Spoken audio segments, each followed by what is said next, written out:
हे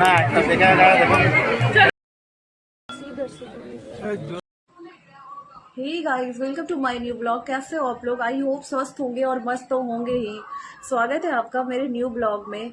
छठ मैया की कृपा सब पे बनी रहनी चाहिए। आज का ब्लॉग छठ पूजा का ब्लॉग है। जैसा कि लास्ट वाले ब्लॉग को आप लोगों ने देखा होगा कि छठ पूजा की तैयारियां हो रही है हमारे कॉलोनी में और किस तरह बनाए जा रहे हैं। तो आपने ना रील्स और वीडियो बहुत सारी देखी होगी छठ पूजा की, लेकिन आज के ब्लॉग में मैं ऐसी बातें बताने वाली हूँ जो आपने सुनी तो होगी, लेकिन मैं उससे डिटेल से बताऊंगी। 5 इंपॉर्टेंट बातें जो कि छठ पूजा के लिए बहुत जरूरी होती है। मिस्टू, 1 मिनट, सामने से मिस्टू का वॉइस आएगा तो प्लीज उसे अनसुना कर देना। वो 5 बातें क्या होती है? छठ मैया, सूर्यदेव, अर्घ, ठेकुआ और एक माँ का निर्जला व्रत जो अपने बच्चों के लिए करती है। तो इसको मैं चलिए डिटेल से बताती हूँ। और हमारे यहाँ छठ पूजा कैसे हुई और हमने क्या क्या किया। पूजा के बाद हमारा खाना भी वहीं पे था, हमने खाना पीना भी वहीं खाया। पूरे डिटेल से देख रहे, जो नए हो तो कमेंट कर लेना चैनल पे। जो नए हो चैनल को सब्सक्राइब करें ना। वीडियो अच्छा लगे तो कमेंट कर लेना। ब्लॉग को पूरा देखना, बिल्कुल यूनिक ब्लॉग होगा। जो नए बाहर है उनको मैं एक एक चीज़ बताऊंगी कि हमारे यहाँ छठ पूजा में क्या क्या हुआ, एक एक चीज़ के बारे में। चलिए देर ना करते हैं, लिए चलते हैं। यहाँ से पूजा का शुभारंभ हो चुका है। जो मैम है जिन्होंने ये व्रत किया था, वो हाथ में लुटकी लेकर के यहाँ आना था। घाट इनको बोलते हैं। तो यहाँ पे ना घाट तो वैसा कुछ है नहीं, मतलब ये शहर है तो यहाँ पे ऐसे ही होती है शहरों में पूजा। कॉलोनी के सारे लोगों के लिए बैठने का इंतज़ाम किया था। सभी लोग बैठ चुके थे और मैं भी यहाँ पे थोड़े थोड़े शूट्स क्लिप्स ले रही थी। बहुत सारे क्लिप्स मैंने मिसिंग कर दिए क्योंकि पूजा भी करनी थी और क्लिप्स भी साथ में लेने थे। और अगर किसी को मोबाइल दो तो वो ठीक से ले ही नहीं पा रहा था। तो इसलिए जो भी क्लिप्स आप लोग के साथ शेयर कर रही हूँ वो आप लोग देखो। अच्छे लगे तो ज़रूर बताओ। कैमरामैन को भी बुलाया गया था, कैमरामैन फ़ोटो ले रहा था। और यहाँ पे है सुंदरिया सब यहाँ पे यानी कि सारी भाभियाँ आ चुकी थी, सारी भाभियाँ। और सब लोग यहाँ पे हम लोग रेडी होकर के रील्स भी बना रहे थे। चलो ये तो ये सब था। अब चलिए आपको पूजा दिखाती हूँ। 36 घंटे का उपवास है। छठ नहीं आसान होता है। निर्जला व्रत, निर्जला व्रत यानी कि खाना और पानी के बिना व्रत। यहाँ पे ये जो सूप है ना, उसको एक लाइन से एक सिरे में सजा के उसके ऊपर घी के दिए लगाए जाएंगे। मैं भी वही कर रही थी। मैं ना सूप के ऊपर मिठाई का एक एक करके डब्बे को सजा रही थी और उसको फिर एक एक गेंदे के फूल के माले से उसको सजा रही थी। क्योंकि पूजा के पहले जब तक वो जो है परवैतीन हाथ उठाएगी, आराधना करेगी, तब तक ये सब प्रक्रिया पूरी करनी थी। तो हम लोग सब मिलके कर रहे थे, मैं अकेली नहीं कर रही थी। यहाँ पे आप देख सकते हो करने के लिए तो इतने लोग हैं ना, यहाँ पे कोई टेंशन ही नहीं है। यहाँ पे हमारी कॉलोनी इतनी अच्छी है ना कि यहाँ पे सब चीज़ करने के लिए हर लोग हमेशा रेडी रहते हैं। और यहाँ पे ज़्यादातर लोग बिहारी ही है, तो कोई टेंशन ही नहीं है। और ऐसा नहीं है, अदर लोग भी थे, लेकिन जो बिहारी थे ना वो उनको छठ पूजा को लेके ज़्यादा एक्साइटमेंट रहता है, हमें करना है, हमें करना है। तो यहाँ का और हंसी मजाक तो पूछो मत। ये हमारी रीना भाभी, इनकी बातें सुन के ना कभी हंसते हंसते पेट में दर्द होना ही होना है। यहाँ पे सिंदूर, सिंदूर क्यों लगाते हैं छठ पूजा में? ऑरेंज, क्योंकि हम सूर्य देव की पूजा करते हैं ना। सूर्य की लालिमा ऑरेंज सिंदूर का बहुत इम्पोर्टेंट है। कहते हैं कि जितनी लंबी सूरज नाक पर से, हम बिहारी कोई भी पूजा पाठ में ना सिंदूर लगाते हैं नाक पर से, उतनी लंबी ना पति की आयु। इसलिए हम जो है ना बिहारी लोग नाक पर से सिंदूर लगाते हैं। और आज के दिन ना सिंदूर का महत्व काफ़ी ज़्यादा होता है। यहाँ पे एक एक करके सब आ रहे हैं और सिंदूर लगा रहे हैं। आजकल ट्रांजैक्शन वाला रील होता है ना, बिफोर आफ्टर, तो आप देखो मैंने ना बिना नाक पर से सिंदूर किए आई थी। और आफ्टर जब मैंने नाक पर से सिंदूर किया ना, तो मेरे चेहरे की खूबसूरती ना वो ज़्यादा खुल गई। यहाँ पे कोई फ़िल्टर की ज़रूरत नहीं है क्योंकि ये सिंदूर है। ये सिंदूर में बहुत एनर्जी होती है। अब सूर्य देव की पूजा, उगते हुए सूरज की पूजा तो सब लोग करते हैं, लेकिन हम बिहारी डूबते हुए सूरज को पूजा करते हैं। क्यों?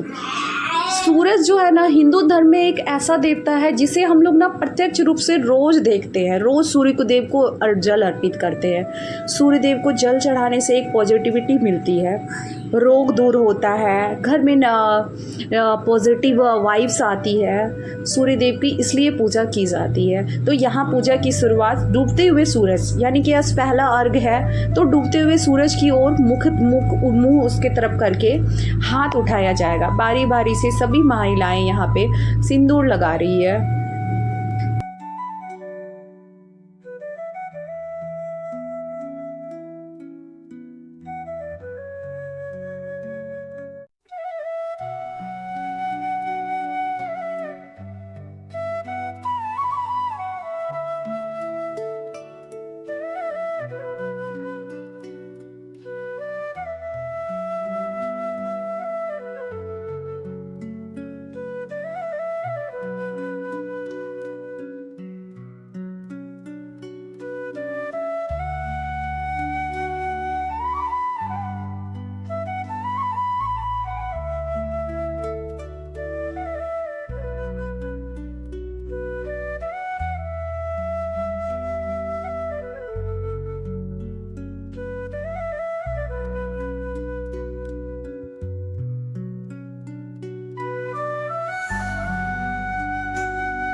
अब छठ मैया की पूजा, ये उपवास बहुत कठिन होता है, लेकिन ना माँ के लिए ना कुछ भी कठिन नहीं है। ये व्रत है ना, माँ अपने बच्चों के लिए करती है।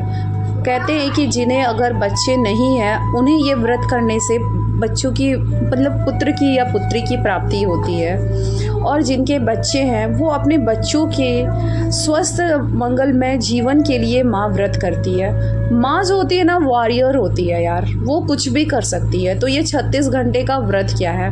अब यहाँ पे हाथ उठाने की बारी है। मैं अपने लैंग्वेज में कुछ लैंग्वेज अपने इस्तेमाल कर रही हूँ, शायद कुछ लोग को समझ में ना आए, बिहारी लैंग्वेज है। हाथ उठाना यानी कि सूर्य देव की तरफ मुंह ओर करके खड़ा हो जाना, यानी कि डूबते हुए सूरज की साइड। वहाँ पे मैम वही कर रही है। अब बारी बारी से सभी लोग अर्घ देंगे। अर्घ यानी कि इस सूप में जितने भी प्रसाद है उसके आगे जल चढ़ाएंगे, दूध से और जल से। तो हम लोगों ने सब ने बारी बारी से, जितने भी कॉलोनी के लोग थे ना, जो भी इस पूजा में शामिल हुए थे ना, सब ने बारी बारी से ये पूजा की।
हमारी शाम की पूजा संपन्न हो गई, यानी कि संध्या अर्घ्य पूरी तरह से ख़त्म हो चुका है और हम यहाँ पे फ़ोटो सेशन करवा रहे हैं। और देखो सबके मांग में ऑरेंज सिंदूर, जो कि काफ़ी खूबसूरत लग रहा है। अब सब हम लोग घर की ओर जा रहे हैं कि चलो अभी मैम को घर तक छोड़ते हैं। उसके बाद आता है दौरा, यानी कि वो जो दौरा होता है ना, वो भी घर तक पहुंचाना होता है। हालांकि ये ना मतलब जो परवैतिन है उसके पहले पहुंचाना होता है। क्लिप्स थोड़ा आगे पीछे हो गया। ये मेरे हस्बैंड जिन्होंने दौरा उठाया था, दौरा बोलो या डाला बोलो बोलते हैं, ये लेकर के ये जा रहे हैं। सभी लोग लेके जा रहे हैं क्योंकि काफ़ी वो सूप था तो दो दौरा था। और यहाँ पे सब लोग अभी खाने का वेट कर रहे हैं क्योंकि सारे लोगों की खाने का व्यवस्था वहीं पे किया गया था, क्योंकि इतनी पूजा के बाद कोई भी थक जाता है। तो हम लोगों का सबका खाने पीने का इंतज़ाम वही था, सुबह उठ के भी आना था। तो चलिए मिलते हैं नेक्स्ट ब्लॉग में। कैसा लगा ब्लॉग को ज़रूर बताइएगा। बाय बाय अभी के लिए, thank you so much. Comment में ज़रूर बताना। फिलहाल मैं अपने खाने को एंजॉय करती हूँ। खाने में क्या क्या आप देख सकते हो। ये था खाना, शुद्ध शाकाहारी वेज खाना था। तो अभी मैं खाने को एंजॉय करती हूँ, फिर मैं नेक्स्ट ब्लॉग भी बनाऊँगी। आप लोग एंजॉय करना और सब लोग प्यारे प्यारे से कमेंट्स करना। अभी के लिए सबको धन्यवाद और जय छठ मैया यार।